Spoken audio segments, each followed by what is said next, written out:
നിങ്ങൾ ഉമ്മാനെ തീട്ടാൻ മൂത്രം കോരാനാണ് എന്നെ കെട്ടിക്കൊണ്ടുവന്നേ? എന്താ കാര്യം? എന്ത് പറയാനാ? നിങ്ങൾ ഉമ്മാനെ നോക്കാൻ എന്നെ കൊണ്ട് പറ്റൂല, അത്ര തന്നെ. അല്ല, ഇന്ന് ഒരു ദിവസത്തെ ഒരു കാര്യമല്ല, അതിന് നമുക്ക് പറ്റൂലേ? എന്ത് ഒരു ദിവസത്തെ കാര്യോ?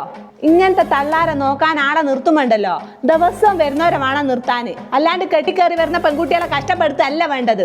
നിനക്കിപ്പോ എന്താ വേണ്ടിയത്? നിങ്ങൾ ഉമ്മ ഉണ്ടല്ലോ കിടന്നിടം മൊത്തം നാറ്റിച്ചിട്ട് ഈ വീടിനുള്ളിലേക്ക് കയറാൻ പറ്റുന്നില്ല. ഉമ്മാനെ വൃത്തിയാക്കിയാ പോരെ? അത് ഞാൻ ചെയ്തോളാം, പോരെ? നിങ്ങളെന്തിനാ മനുഷ്യ ഈ തലേനെ തീട്ടം കോരാൻ പോകുന്നത്? ഏതെങ്കിലും വൃദ്ധസ്ഥാനത്ത് കൊണ്ടൊക്കെ മാസം പൈസ കൊടുത്താ പോരെ? നമുക്ക് സമാധാനത്തോടെ ജീവിച്ചൂടെ? ഇനി ഒരു അക്ഷരം നീ മുണ്ടി പോറത്. നിങ്ങൾ എന്നെ അടിച്ചില്ലേ, ഞാൻ കാണിച്ചു തരാം. എന്റെ വാപ്പയമ്മ ഇന്ന് വരെ എന്നെ കൈകൊണ്ട് പോലും ഒന്ന് തൊട്ടിക്കില്ല. കിട്ടേണ്ട സമയത്ത് കിട്ടിയില്ല, അത് തന്നെ എന്റെ കുഴപ്പം. ഇത് നിങ്ങൾ അനുഭവിച്ചിട്ടില്ലേ? നോക്കിക്കോ. ഓ, ഞാൻ അനുഭവിച്ചോളാം.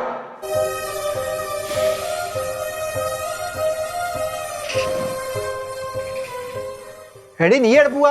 എനിക്കെന്താ പോകാൻ സ്ഥലമില്ല എന്നാണോ നിങ്ങൾ വിചാരിച്ചത്? നിങ്ങൾ ആട്ടും തുപ്പും കേട്ട് ജീവിക്കാൻ ഞാൻ എന്താ നിങ്ങൾ അടിമയാണെന്ന് വിചാരിച്ചോ? നിങ്ങളെ തള്ള ഇവിടെ കിടന്നിട്ട് അനുഭവിക്കും.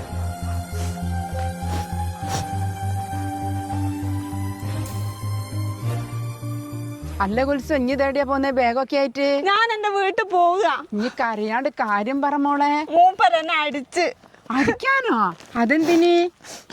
മൂപ്പരോട്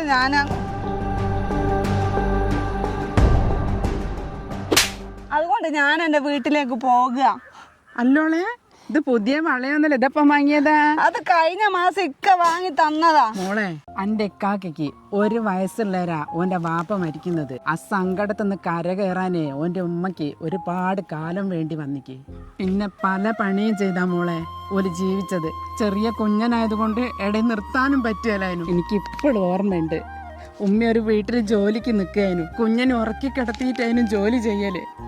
അന്നേരം ആർത്ത നായ വന്ന് കുട്ടീനെ കടിക്കുന്നത്. അന്ന് ഈ ഉമ്മ പൈതലിനെടുത്ത് കരഞ്ഞും കൊണ്ട് ആസ്പത്രിയിലേക്ക് ഓടുന്നൊരു ഓട്ടോ ഇന്നും എൻ്റെ കണ്ണിൻ്റെ മുമ്പിലുള്ളത് പോലെയാ. ഇപ്പോഴും കാണാം ആ കുഞ്ഞൻ്റെ കാലിൻ്റെ മോള് ആ നായ കടിച്ച കാല. മോളെ, ഒരുപാട് കഷ്ടപ്പെട്ടിട്ടാ ഈ ഉമ്മ മോനെ വളർത്തിയത്, അതെനിക്കറിയാവോ? അല്ല, എൻ്റെ മോനെടെ? ഓന് സ്കൂളിൽ പോയതാ. മോളെ, നമ്മളെ മക്കൾക്ക് ഏറ്റവും വലിയ മാതൃക നമ്മൾ തന്നെ. നമ്മളെ മാതാപിതാക്കളോട് എന്ത് ചെയ്യുന്നു അത് തന്നെ നമ്മളെ മക്കളിൽ നമുക്ക് തിരിച്ചു കിട്ടുക.